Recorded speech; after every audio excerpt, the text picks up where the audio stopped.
Season की शुरुआत में हम या कोई नामी लड़की से मिलते हैं जिसने अपने फ्रेंड्स के साथ हाइकिंग का प्लान बनाया हुआ था। वो लेट हो गई थी, इसीलिए छोटे रास्ते से उन तक पहुंचने की कोशिश करती है, लेकिन रास्ते में उसका पाँव फिसल जाता है, जिसकी वजह से वो एक गुफा में गिर जाती है। वहाँ उसे एक जख्मी फॉक्स दिखता है जिसे वो अपने साथ ले जाने का फैसला करती है। बाहर निकलने का रास्ता ढूंढते हुए उसे एक पत्थर पर चमकता हुआ मोती नजर आता है, जिसे वो उठाकर अपने पास रख लेती है। जैसे ही वो मोती उठाती है, हवा में एक अजीब सा बदलाव आता है, लेकिन जाकुई इसे महसूस नहीं कर पाती। वो फिर फॉक्स को अपने बैग में डालकर ऊपर चढ़ने लगती है और ऐसे ही बाहर निकल आती है। वो अपनी दोस्त को कॉल करके हाइकिंग का प्लान भी कैंसिल कर देती है और फॉक्स को एक वेट के घर के बाहर छोड़ देती है, क्योंकि उसके पास वेट को देने के पैसे नहीं थे। जैसे ही डॉक्टर फॉक्स को अंदर ले जाता है, वो भी वहाँ से चली जाती है और घर वापस आ जाती है। डॉक्टर फॉक्स को एक केज में रख देते हैं। थोड़ी देर बाद हम देखते हैं कि फॉक्स को होश आ जाता है और वो इंसान के रूप में आ जाता है। इसके बाद वो छुपकर वहाँ से बाहर निकल जाता है और किसी चीज की तलाश में लग जाता है। दूसरी तरफ जाकुई अपने साथ लाए हुए मोती का हार बनाकर गले में पहन लेती है, लेकिन जैसे ही वो ऐसा करती है, हमें मोती चमकता हुआ नजर आता है। उस मोती से एक रोशनी निकलती है जिसे इंसान नहीं देख सकते, लेकिन सिटी में मौजूद सारे शैतान देख लेते हैं और उसकी तलाश में लग जाते हैं। फॉक्स, जिसका नाम जाओ है, उस रोशनी का पीछा करते करते जाकुई के पास पहुंच जाता है। वो उसे देखकर डर जाती है। जाओ उससे मोती, जिसे वो होली पर्ल बुला रहा था, वापस मांगता है और उसे बताता है कि 1000 साल से वो उस गुफा में सो रहा था और आखिर जब इमोर्टल बनने वाला था, तब जाकुई ने आकर होली पर्ल को चुरा लिया, जिसकी वजह से वो इमोर्टल नहीं बन पाया। जाकुई ये सब सुनने के बाद होली पर्ल को उतारने की कोशिश करती है तो उसकी सांस बंद होने लगती है। जाओ को समझ आ जाता है कि होली पर्ल ने जाकुई को अपना ओनर बना लिया है और अब उसे उतारने के लिए जाकुई को मारना पड़ेगा। वो ये बात जाकुई को बताता है, जो उसे ये सुनकर लड़ने लगती है और बहुत कोशिशों के बाद उससे बचकर बाहर भाग जाती है। वो एक बस में चढ़ती है जो पूरी खाली है। अचानक बस का ड्राइवर गायब हो जाता है। बस का एक्सीडेंट होने ही वाला था कि जाओ आकर बस को रोक लेता है। वो देखता है कि बस ड्राइवर शैतान है जो होली पर्ल के पीछे है। जाओ और उस शैतान की लड़ाई होने लगती है और आखिर वो शैतान गायब हो जाता है। जाकुई जाओ से 3 दिन का वक्त मांगती है, जो वो उसे दे देता है। जाओ होली पर्ल को सेफ रखने के लिए जाकुई के साथ रहना शुरू हो जाता है। जाओ नामी लड़की, जो एक शैतान है, छुपकर जाकुई पर हमला करने की कोशिश करती है, लेकिन जाओ उसे बचा लेता है। ऐसे आखिरी दिन आ जाता है और जाकुई अपने क्रश जिंग, जो एक एक्टर भी है, उसे कन्फेस करने का फैसला कर लेती है। वो उससे मिलने पहुंचती है जहां वो ड्रामे की शूटिंग करता हुआ नजर आता है और जाकुई उसे देखने लगती है। इतने में डायरेक्टर को एक एक्स्ट्रा लड़की की जरूरत पड़ती है। जाओ ड्रामा की एक्ट्रेस होती है और जैसे ही उसकी नजर जाकुई पर पड़ती है, वो डायरेक्टर को उसे चूज करने के लिए बोलती है। शूटिंग के दौरान जाओ जाकुई पर हमला करने की कोशिश करती है, लेकिन जाओ वक्त पर आकर उसे बचा लेता है। लेकिन जैसे ही उसकी नजर जाओ पे पड़ती है, तो जाकुई को छोड़कर उसके पास आता है और उससे बात करने लगता है। यहाँ हमें पता चलता है कि 1000 साल पहले ये दोनों साथ रहते थे, लेकिन फिर जाओ एक दिन गायब हो गया और उसे अब मिला है। वो जाओ को अपने साथ चलने का कहती है, लेकिन वो उसे मना कर देता है और उसे परेशान ना करने के लिए कहकर चला जाता है। रात हो जाती है और जाकुई का वक्त भी पूरा हो जाता है। जाओ उसे मारने की कोशिश करता है, लेकिन जाओ आकर उसे रोक लेती है। उसे कहती है कि होली पर्ल को लेने का एक और तरीका है जिसमें जाकुई की जान बच सकती है। बस उन्हें 100 शैतान जमा करके होली पर्ल को देने होंगे। इस तरह पर्ल एक नया ओनर चुन लेगा। वो जाओ से 3 महीने का वक्त मांगती है, जिस पर वो हाँ कह देता है। जिंग जाकुई से मिलने आता है क्योंकि उसने ही उसे वहाँ बुलाया था, लेकिन अब उसके पास 3 महीने का टाइम था, तो वो जिंग से कन्फेस करने के बजाय थोड़े पैसे उधार ले लेती है। इसके बाद जाओ उसे घर छोड़ने के लिए अपने साथ ले जाती है, जहाँ वो उससे उसकी मदद करने के बदले में कहती है कि वो जाओ को उसके करीब लाने में मदद करे। जाकुई मान जाती है और घर के पास गाड़ी से उतर जाती है, जहाँ उसे जाओ मिलता है। दोनों साथ घर आ जाते हैं और अपने अपने रूम्स में सो जाते हैं। अगले दिन जाकुई अपनी बॉडी में बदलाव महसूस करती है, लेकिन वो उस पर ज्यादा ध्यान नहीं देती। जाओ कुछ शैतान लेकर उसके घर आती है ताकि वो अपनी एनर्जी होली पर्ल को दे सके। जियाओ के जाने के बाद याकुई यूनिवर्सिटी चली जाती है। यूनिवर्सिटी पहुंचने के बाद वो कैंटीन में जाकर बहुत सारा खाना खाने लगती है, लेकिन उसकी भूख खत्म ही नहीं होती। कैंटीन में खाना देने वाली टूशान नामी लड़की उससे दोस्ती कर लेती है। टूशान भी एक शैतान थी, लेकिन वो याकुई को नहीं मारती। इतने में जिंग वहाँ आ जाता है और याकुई उससे बातें करने लगती है। इसके बाद याकुई टूशान से कुछ खाना बनवा कर घर ले आती है, जिसे गर्म करने के चक्कर में याओ जला देता है। याकुई उसे बाहर खाना खिलाने का फैसला करती है, लेकिन पहले उसी को अपना होलिया बदलने के लिए कहती है। याओ अपनी जादुई ताकत से अपने आप को मॉडर्न जमाने के लड़के में बदल लेता है और फिर दोनों मॉल आ जाते हैं खाना खाने। दोनों मॉल में खूब एंजॉय करते हैं और खाना खाने के बाद घर वापस आ जाते हैं। याकुई याओ को एक फोन भी गिफ्ट करती है ताकि दोनों कांटेक्ट में रह सकें। वो उसे फोन इस्तेमाल करना भी सिखाती है। अगले दिन टूशान याकुई को अपने घर डिनर के लिए बुलाती है। रास्ते में चैन नामी लड़का, जो अपने आप को डीमन कैचर बताता है, उसे संभल के रहने के लिए कहता है। याकुई उसकी बातें इग्नोर करके जब टूशान से मिलने उसके घर आती है तो देखती है कि टूशान ने एक लड़की को कैद किया हुआ है जिससे वो प्यार करती है, लेकिन उसका प्यार हासिल करने के लिए उसे होली पर्ल की जरूरत है जो वो याकुई से मांगती है। याकुई चुपके से याओ को फोन कर देती है, जो फौरन उनकी बातें सुनकर अपने फोन पर उसकी लोकेशन ढूंढता है और उसके पास आने के लिए निकल जाता है। टूशान के हमला करने से पहले याओ उसे रोक लेता है और उसे मारने के लिए आगे बढ़ता है कि याकुई उसे रोक लेती है। टूशान याकुई से सॉरी बोलती है और यहाँ उन्हें सच्चाई बताती है कि वो एक लड़का है जो अपने प्यार की वजह से लड़की बन के जी रहा था। घर जाने से पहले याकुई टूशान से अपनी थोड़ी सी एनर्जी होली पर्ल को देने के लिए कहती है, जो वो दे देती है। इसके बाद याओ याकुई को लेकर घर आ जाता है। चैन अचानक याकुई के घर में घुसकर उसे अपना डीमन कैचर दिखाता है और कहता है कि इसे हर कोई नहीं देख सकता, बल्कि सिर्फ वो लड़की देख सकती है जो उसकी वाइफ बनेगी। याकुई डीमन कैचर को घर से बाहर फेंक देती है, जिसके पीछे चैन भी घर से बाहर चला जाता है और सीन यहीं कट हो जाता है। दूसरी तरफ टूशान, जो घर छोड़कर दूर जा रहा था, उसका एक यौन नामी डीमन रास्ता रोक लेती है और उसको धमकी देकर याकुई से होली पर्ल लाने के लिए कहती है। याकुई फौरन होली पर्ल के जरिए याओ से बात करने की कोशिश करती है, लेकिन तभी युआन उसे मार देती है, जिसका पता याओ को भी चल जाता है क्योंकि होली पर्ल में से टूशान की एनर्जी गायब हो जाती है। याओ भी उनके साथ मौजूद होती है और याओ फौरन से इस टूशान के मरने की खबर दोनों को देता है। याकुई बहुत सैड होकर अपने रूम में चली जाती है। अगले दिन याकुई अपने दोस्त पिंक के साथ यूनिवर्सिटी जाती है, जहाँ से वापसी में एक डीमन उनका रास्ता रोक लेती है। उस डीमन से याओ उन्हें आकर बचा तो लेता है, लेकिन इससे पहले उस डीमन ने पिंक की आंखों में जहर डाल दिया था, जिससे अब उसे कुछ नजर नहीं आ रहा था। वो उस डीमन को लेकर घर आ जाते हैं, जहाँ याकुई उसे पिंक को ठीक करने के लिए कहती है, जिस पर वो डीमन उसे बताता है कि उसकी आंखें अब सिर्फ उसका बड़ा भाई ठीक कर सकता है, लेकिन वो खुद उससे सालों से नहीं मिला है। याकुई और याओ उस डीमन के साथ मिलकर उसके बड़े भाई को ढूंढने निकल जाते हैं, जहाँ वो उसके बाकी चारों भाइयों को भी ढूंढकर अपने साथ मिला लेते हैं। वो उसे ढूंढते हुए एक कैसीनो में पहुँचते हैं, जहाँ उन्हें पता चलता है कि कैसीनो का ओनर, जो एक शैतान है, उसने उसके भाई को कैद किया हुआ है। बाकी भाई अपने भाई को छुड़ाने के लिए ओनर को गेम के लिए चैलेंज करते हैं, जिसमें वो हार जाते हैं और ऐसे वो बाकी भाइयों को भी कैद कर लेता है। याकुई पिंक के लिए परेशान होकर ओनर को मोनोपोली के लिए चैलेंज करती है और बदले में बाकी भाइयों को आजाद करने की शर्त रखती है। गेम के दौरान सब एक एक करके हारने लगते हैं और वो शैतान याकुई को मारने की कोशिश करता है कि याओ गेम को तबाह कर देता है। इन्हें पता चलता है कि उस शैतान पर किसी और ने कब्जा किया हुआ था, जिसकी वजह से वो ऐसी हरकतें कर रहा था। वो उसे ठीक कर देते हैं और ऐसे उन भाइयों को भी आजाद करवा लेते हैं, लेकिन उन्हें ये नहीं पता चलता कि उस पर किसने कब्जा किया हुआ था। भाइयों को आजाद करवाने के बाद वो उन्हें पिंक के पास लाते हैं, जहाँ बड़ा भाई उसकी आंखें ठीक कर देता है और सब दोबारा नॉर्मल हो जाता है। अगले दिन याकुई को उसके डैड के कर्जदारों की कॉल आती है, जिसके पैसे उसके डैड ने वापस नहीं किए और और वो उसके घर पैसे लेने आ रहे हैं। जियाओ ये सुनने के बाद फौरन पिंक के घर कुछ दिन रहने का फैसला करती है और जियाओ को कहती है कि जब कर्जदार आए तो वो उन्हें बोल दे कि उसने घर छोड़ दिया है। जियाओ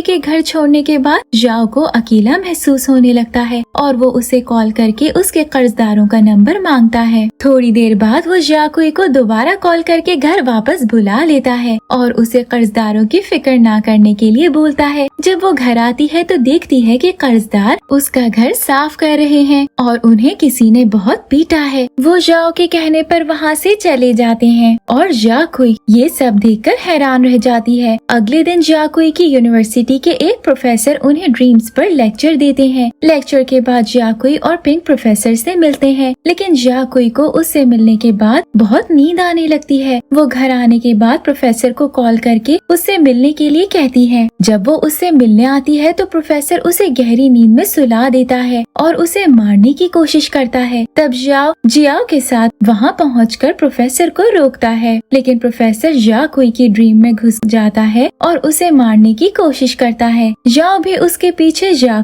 की ड्रीम में आ जाता है, जहाँ वो जियाओ को ढूंढने लगता है। उसे ड्रीम में जियाओ अपने डैड के साथ खुशी खुशी खेलती हुई भी नजर आती है और आखिर बहुत ढूंढने के बाद वो जियाओ तक पहुंच जाता है। लेकिन तभी प्रोफेसर ड्रीम से बाहर आकर जियाओ के साथ लोगों के ड्रीम्स में बंद कर देता है और खुद बाहर आकर जियाओ से लड़ना शुरू हो जाता है। आखिर सबकी ड्रीम से गुजरने के बाद वो एक कोमा वाले इंसान के ड्रीम में फंस जाते हैं, जो उनके बहुत मनाने पर भी नहीं उठता। इतने में जियाओ एक गाना गाने लगती है जो उसे उसके डैड सुनाया करते थे और आखिर वो इंसान कोमा से उठ जाता है। जियाओ और जियाओ भी फौरन बाहर आ जाते हैं, जहाँ जियाओ बाहर निकलकर प्रोफेसर को पीटने लगता है। इतने में प्रोफेसर बेहोश हो जाता है। जब प्रोफेसर को होश आता है तो वो इन्हें बताता है कि वो लोगों की अच्छी ड्रीम खाने वाला शैतान है। वो इन सब से माफी भी मांगता है और फिर ये सब वापस घर आ जाते हैं। जियाओ ने प्रोफेसर के ऑफिस से कुछ खास लीज चुराए होते हैं, जिससे वो लोगों की ड्रीम में जा सकती है। रात में वो जियाओ की ड्रीम में जाती है, जहाँ वो उसे अपने जैसी दिखने वाली एक लड़की के साथ देखकर हैरान हो जाती है और वो फौरन बाहर आ जाती है। अगले दिन यूनिवर्सिटी में जियाओ जिंग को लाइब्रेरी में सोता देखती है और उसके सपनों में घुस जाती है, जहाँ वो उसे एक जलते हुए घर के सामने खड़ा हुआ देखती है। जिंग पीछे मुड़कर जियाओ को देखकर बहुत हैरान हो जाता है और ऐसे दोनों की आँख खुल जाती है। जियाओ फौरन उसे बाय बोलकर वहाँ से भाग जाती है और जिंग भी गहरी सोच में नजर आता है। घर पर जियाओ के साथ मूवी देखने के लिए बैठ जाती है और मूवी देखकर रोने लगती है। तब जियाओ उसे टिश्यू देता है आंसू पोंछने के लिए। उसी वक्त जियाओ के पास जिंग की कॉल आती है, जो उसे बाहर मिलने के लिए बुलाता है। जियाओ बहुत तैयार होकर उससे मिलने जाती है। गाड़ी में जिंग के दिमाग में सिर्फ उसका सपना था, लेकिन वो जियाओ से कुछ नहीं कहता। दोनों साथ थोड़ा घूम फिर कर अच्छा वक्त बिताते हैं और फिर जियाओ घर आ जाती है। चैन घर में घुसकर जियाओ को पकड़ने की कोशिश करता है, लेकिन ऐसा नहीं कर पाता। तब घर के बाहर उसे एक आदमी मिलता है जो अपने आप को भी डीमन हंटर बुलाता है। वो चैन को एक बीज देता है जो वो उसे जियाओ को खिलाने के लिए कहता है, ऐसे वो जियाओ को पकड़ सकेगा। चैन वो बीज जियाओ को खिलाने के चक्कर में एक ग्लास में गिरा देता है, जो जियाओ के हाथ लग जाता है और वो उस बीज को अपने पास रख लेती है। वो जिंग के लिए कपकेक बनाती है और उस पर वो बीज डेकोरेशन के लिए लगा देती है। जियाओ ये देखकर जेलस होने लगता है और जैसे ही जियाओ किचन से बाहर जाती है, वो दोनों कपकेक्स को अपने मुंह में डाल लेता है। ऐसे वो बीज उसे पैरालाइज कर देता है। तभी इन लोगों को पता चलता है कि जिस आदमी ने इन्हें बीज दिया था वो खुद एक डीमन है। वो घर में घुसकर इन सब पर हमला करने लगता है। जियाओ भी वहाँ आकर उसे रोकने की कोशिश करती है, लेकिन वो उसे भी उठाकर फेंक देता है और जियाओ का गला दबाने लगता है। इतने में चैन जियाओ के अंदर से वो बीज निकाल देता है और जियाओ आखिर उस शैतान को बहुत मारता है। वो शैतान उनसे माफी मांगकर उन्हें बताता है कि वो एक दरख्त पर रहता है जिसे लोग काटने वाले हैं और उसे बचाने के लिए उसे होली पर्ल चाहिए। उसकी बात सुनने के बाद जियाओ के साथ उस दरख्त को बचाने के लिए बहुत कुछ करती है, लेकिन कामयाब नहीं होती। आखिर में जियाओ आकर उस दरख्त पर बहुत सारे फूल उगा देती है। क्योंकि दरख्त पर काफी सालों से फूल नहीं उगे थे तो लोग उसे काटने वाले थे, लेकिन आखिर दरख्त पर फूल देखने के बाद लोग चमत्कार समझकर उसे काटने से मना कर देते हैं। ऐसे वो शैतान जियाओ का पीछा छोड़ देता है। अगले दिन जियाकुई को पता चलता है कि जिंग के अंकल की डेथ हो गई है। यहाँ हमें दिखाया जाता है कि जिंग ने ही अपने अंकल को बिल्डिंग से गिराकर मारा है। यहाँ हमें ये भी पता चलता है कि जिंग का असली नाम यूफी है, जिसे उसके अंकल अपने भाई का झूठा बेटा बनाकर लाए थे। उनका असली बेटा एक अनाथ आश्रम में जल के काफी साल पहले मर गया था। यूफी को वो आदमी धमकी दे रहा था कि वो दुनिया को उसका सच बता देगा अगर वो उसके मुताबिक काम नहीं करेगा। इसलिए यूफी ने उसे मार दिया और उससे अपनी असलियत के सारे कागजात लेकर जला दिए। जियाकुई यूफी को अपने घर बुलाती है खाने पर, जहाँ वो किचन में उसके लिए कुछ पकाने में लगी रहती है। जियाओ यूफी को जियाकुई के साथ देखकर जेलस होने लगता है और अपने रूम में चला जाता है। मौके का फायदा उठाकर यूफी जियाकुई का लैपटॉप खोलने की कोशिश करता है कि इतने में जियाओ अपने रूम से बाहर आकर उसे देख लेता है। इसी के साथ the life of white fox का पहला पार्ट खत्म हो जाता है। ये जानने के लिए कि जियाओ ने यूफी के साथ क्या किया, हम मिलते हैं नेक्स्ट पार्ट में। Thank you for watching.